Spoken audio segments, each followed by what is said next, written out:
నమస్కారం అండి. నా పేరు doctor Suvarchala, Ziva fertility centres లో సైంటిఫిక్ డైరెక్టర్ని. మేల్ ఫర్టిలిటీలో ఒక కూల్ అడ్వాన్స్మెంట్ గురించి మాట్లాడదాం.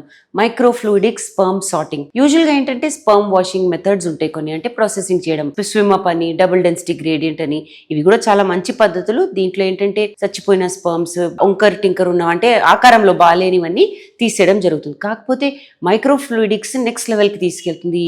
స్పర్మ్ సార్టింగ్ టైనీ చిప్ ఉంటుంది, చాలా చిన్నది ఉంటుంది. ఫ్లూయిడ్ డైనమిక్స్ అనే టెక్నాలజీతో ఇది ఏం చేస్తుందంటే బాగున్న కణాలని సెలెక్ట్ చేయడం జరుగుతుంది అనమాట ఈ పద్ధతి ద్వారా. అప్పుడు అలాంటివి గర్భసంచిలోకి వేస్తే సక్సెస్ రేట్ పెరుగుతుంది. ఈ మైక్రోఫ్లూయిడిక్స్ డివైస్ లో, ఈ చిన్న పాత్రలో ఏంటంటే హెల్దీ స్పర్మ్సే ఒక దగ్గర, మార్ఫలాజికలీ గుడ్ స్పర్మ్స్ అంటే ఆకారంలో బాగున్న స్పర్మ్సే, స్విమ్ చేయగలిగిన స్పర్మ్సే ఒక సన్నటి సందు ద్వారా అనుకోండి ఒక దగ్గర చేరుతాయి.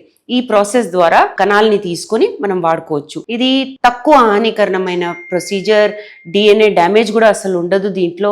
అందుకనే ఐవీఎఫ్ కి, ఎస్పెషలీ ఇక్సీ కూడా చాలా మంచిది. సో సైన్స్ లో స్టాటిస్టిక్స్ ప్రకారం చూసిన మైక్రోఫ్లూయిడిక్స్ చాలా మంచిది. ఎందుకంటే డిఎన్ఏ ఫ్రాగ్మెంటేషన్ తక్కువ ఉన్న కణాలే మనకు దొరుకుతాయి. దీనివల్ల ఫలదీకరణం రేట్, ప్రెగ్నెన్సీ రేట్ కూడా చాలా బాగుంటుంది. దీని గురించి ఇంకా వివరాల కోసం తప్పకుండా జివా ఫర్టిలిటీ సెంటర్స్ కి వచ్చేయండి. Thank you.